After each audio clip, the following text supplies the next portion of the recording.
I was at my lowest, running through the desert, when my friend and trainer noticed the look on my face.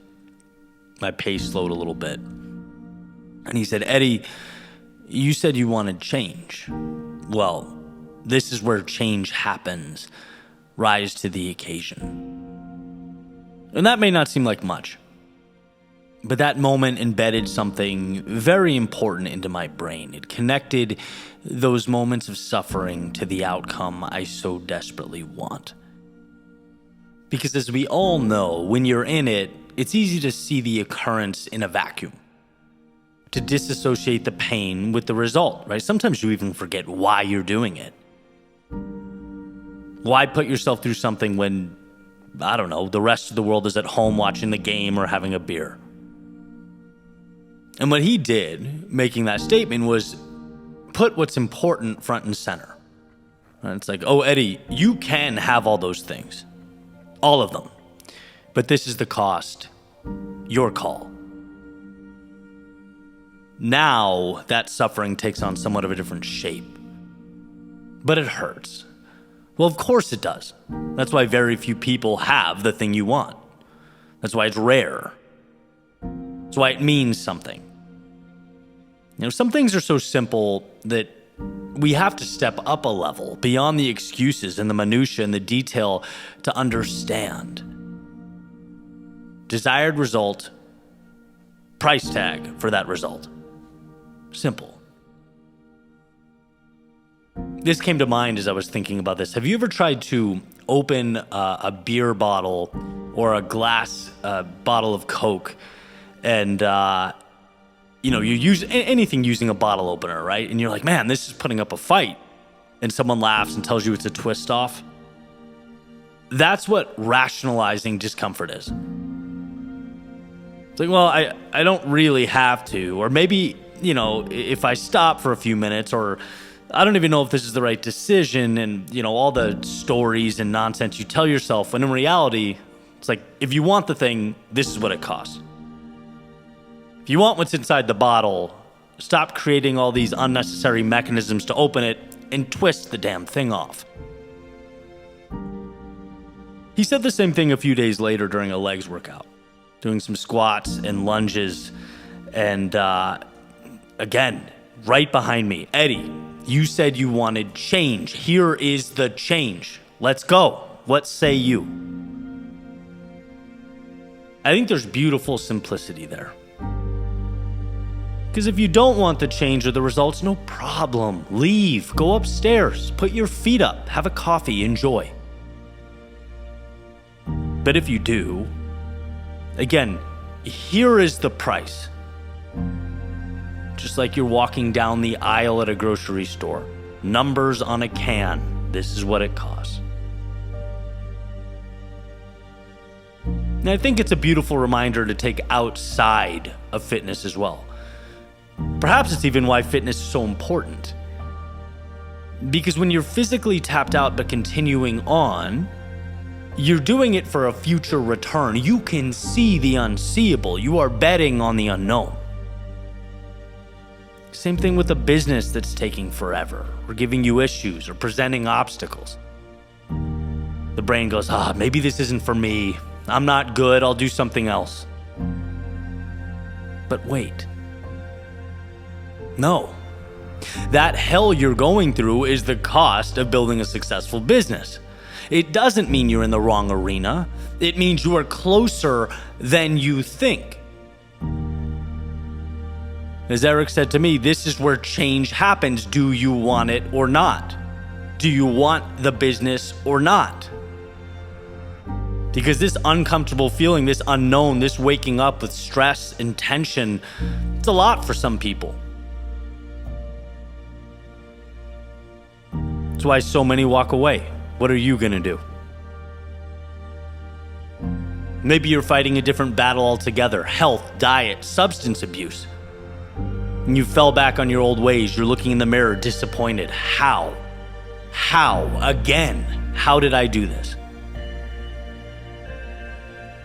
But in reality, we're not perfect beings.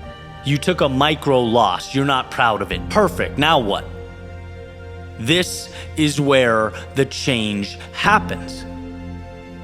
What are you going to turn that pain into? Why not let it be the start of the best chapter of your life? Because it can be. The reality is, and this is no secret or surprise, everyone falls. Everyone. But what I've learned is, how you see the fall is everything. What you turn the fall into is defining. See, every outcome is a fork in the road. It can be a reason to crumble or a reason to evolve. The world doesn't care. The world just gives you the pieces and invites you to make of them what you will. As was said while I was hiking up a mountain the other day, the mountain is indifferent. Doesn't care, has no agenda, it just exists. It merely is. It's up to you to navigate it. It's up to you to change, to become the type of person who can make the ascent. So next time you find yourself in one of those spots, you know what I mean, the world pressing down on your shoulders, life feeling dark and heavy, maybe impossible. I want you to ask if you want what's on the other side. Because if you do, that discomfort does not mean you're further from glory. It means you are knocking on glory's door. You're paying the premium. You're putting yourself through a battle that most do not and will not fight. So you want change? Perfect. This is where change happens. Take a second and decide whether you're willing to rise up and seize it.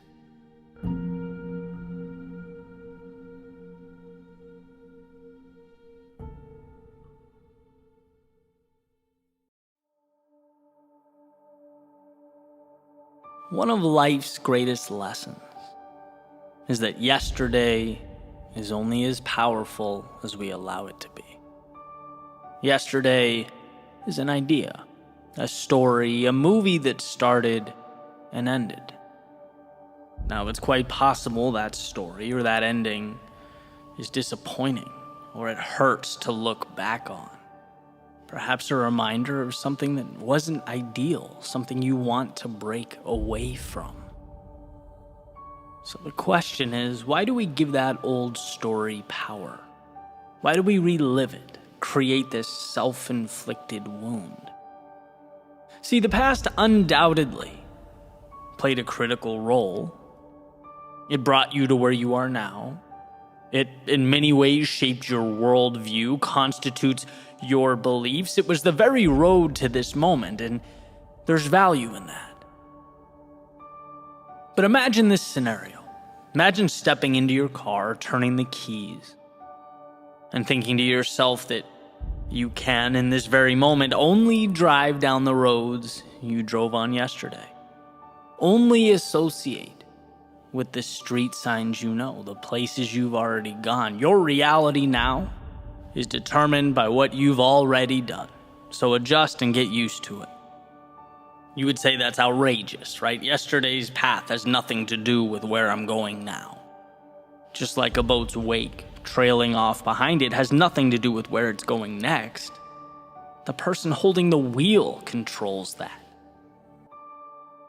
We are saturated with freedom. There is so much opportunity and possibility and potential in front of us that we fail to see because we can't stop thinking about that fictitious story we call yesterday.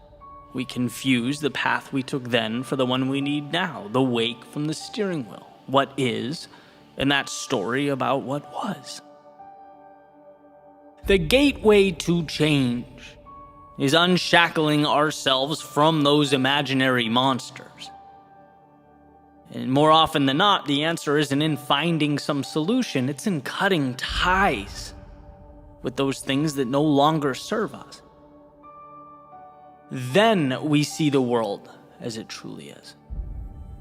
then we see the magic laid out before us.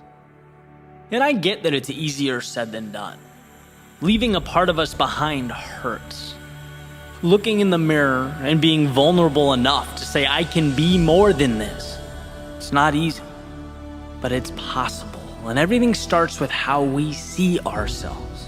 And when we remain captives to the past, everything about who we think ourselves to be is outdated. We're neglecting one of our superpowers, the perpetual ability to restart. And one of the most important conversations I've ever had was on this topic. It seemed trivial at the time, but I was having lunch with a friend, and we're talking, and I mentioned to her that I was full. And she goes, well, then why are you still eating? And I'm like, because I paid for it, right? I wanted to get my money's worth. And she says in a very, pragmatic way, Eddie, just because you paid for it doesn't mean you need to eat it, right? It's a sunk cost. Why don't you move on? And the whole thing seems silly, right? It's like, yeah, if you're not hungry, don't eat. Move on. But in the grand scheme of things, how many of us keep on consuming that which doesn't serve us? How many of us stay too long when we should be letting go? We let the path behind us dictate the one before us.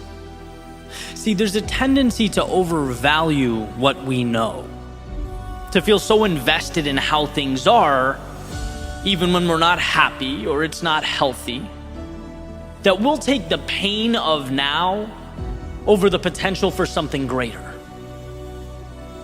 And that's precisely why the unknown is so terrifying. It's not concrete. It's a world unsettled. And man, do we hate being unsettled. But what we fail to realize is that every time we close our eyes, take a breath, and work up the courage to step into that unknown, to leave yesterday behind us, life gives us new pieces. It resets the stage. It provides new tools to build something incredible, something more ideal, more conducive to our goals, our hopes, and our dreams. And the thought is, well, but what if things become worse than they are right now? What if I move forward and I find myself more confused, more lost? What if things are more chaotic? And that may, for a moment, be true. But what we do is we adjust. We learn things we never knew. We see things through a lens that we never could. Touch things that we never thought existed.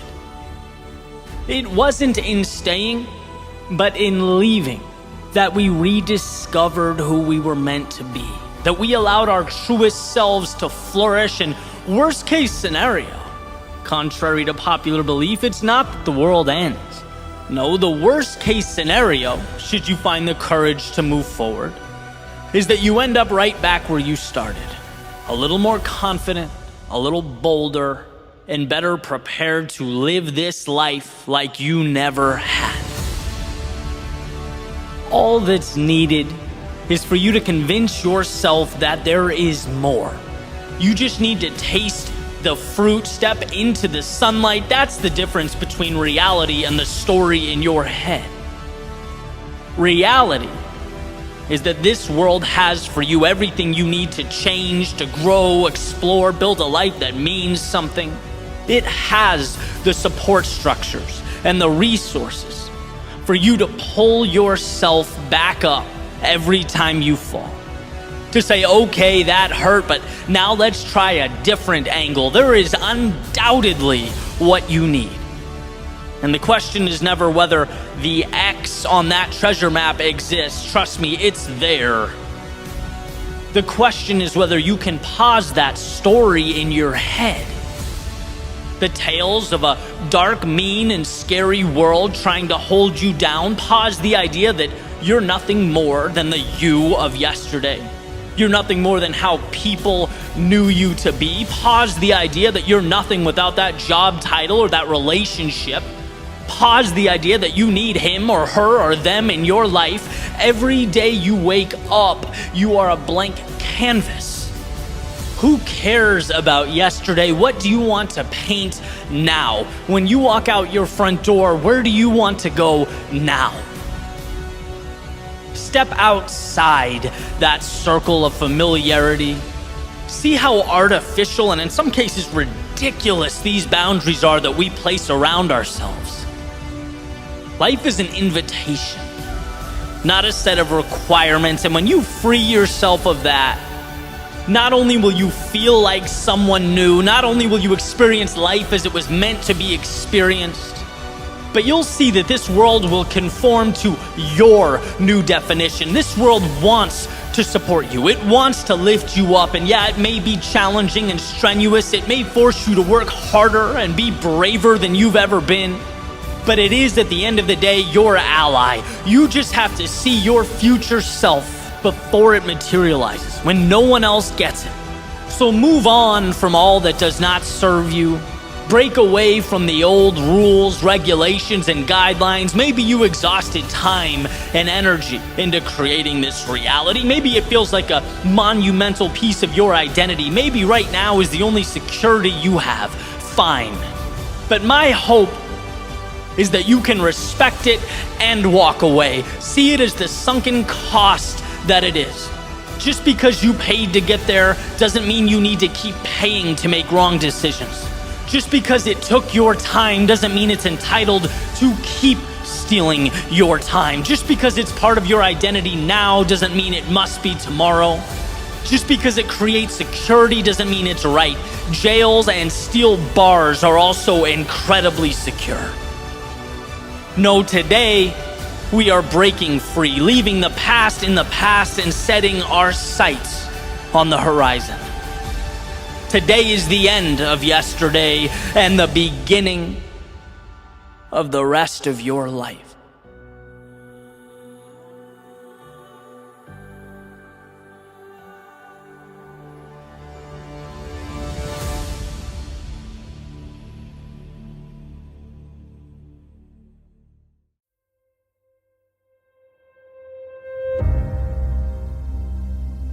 If you're lucky enough to be different, don't let go. I spend a lot of my time and energy exploring the power of perspective. How our reality is determined by how we interpret what's in front of us. How one person can look at one thing and see pain or a problem or a barrier, and another person can look at that exact same thing and see opportunity or a future win or a bridge to something better. And I think one of the best examples of this is how we perceive those qualities that make us unique. Those things that put us in a different category. Maybe we're a little hesitant to fully embrace because they're not common. And when it comes to that which separates us from everyone else, well, I believe we have a decision to make. I'm going to go back to Robert Frost's fork in the road, right? He says, 2 paths diverged in a wood. I took the one least traveled by, and that made all the difference. On the surface, you could easily brush this off as trivial. It's like, oh, nice, that's cute. He took the path less traveled by. But what does that mean? As it turns out, it means a lot. It means instead of burying what makes him different, he made it his battle cry. Instead of slipping under the radar and sneaking through life like so many of us do, he signed the dotted line for the pain of being a beginner, the struggle of being uncertain, the discipline and sometimes torturous road that is turning a passion into excellence, trading peace of mind for the pursuit of meaning in life. Exploring what makes you unique, it takes courage. And in that message, he chooses courage. Because it's not just that you're alone. Taking that path means every step of the way, your mind screams at you reminders that you're alone. It's not just fighting traffic patterns, it's fighting your DNA. It's resisting that impulse to please sit down, shut up, and blend in. So is it a trivial decision? I'd say not really. Maybe even the most important decision you can make. Because I promise you it's not your commonality with those around you that will bring fulfillment, that will leave a mark on your life and the world that surrounds you. No, it's that thing that's unequivocally you, that's a little out there, that's somewhat strange, that you don't know why, but its gravitational force pulls and pulls and pulls. A tug of war, where one side begs you to just relax, conform, do less, begs you to never be laughed at or criticized, to take the easy road. Then you have the other side, poking, prodding, asking you, hey, yeah, but what if? What if you sacrificed the comfort of right now? What if you explored?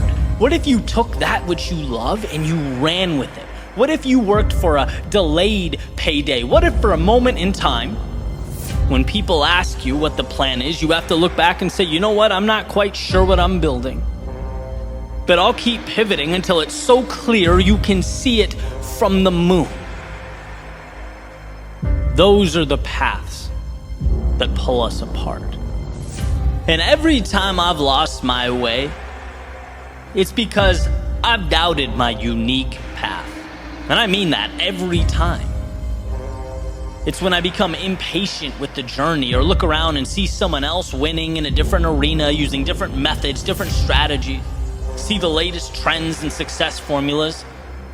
Hey man, I want part of that, right? I'm human. I want to win. I want to succeed.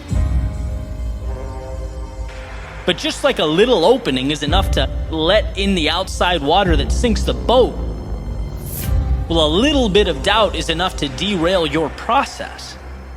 A process that you have to believe in, protect, nurture. A process that I've come to separate into two pieces. Number one, believing that the exploration of that thing that makes you unique, it's valuable. That your abilities mean something. They're not inconsequential. They're not stupid or trivial or unnecessary. If it means something to you, it will most certainly mean something to others. And you bringing it to life not only helps yourself evolve, grow, flourish, it helps the world. You just have to believe that enough to bring it to life. That's number one. Number two, trusting that as long as you don't stop in pursuit of your unique self, you can't lose. You can't lose. And I don't mean continuing to ram a square peg into a round hole. I mean growing, learning, experimenting, seeing what works. There's a saying that when you hit a dead end, it's not that the goal or the dream should be abandoned. It means the plan needs to be changed or adjusted. And as you get better and more experienced and continually work to adjust your strategy and your plans, learn from your mistakes, it becomes a matter of time. You increase the odds with every step forward. Being different is the most precious thing afforded to you. But to realize that miracle requires a combination of both the mythical and the practical, the imaginary and the real.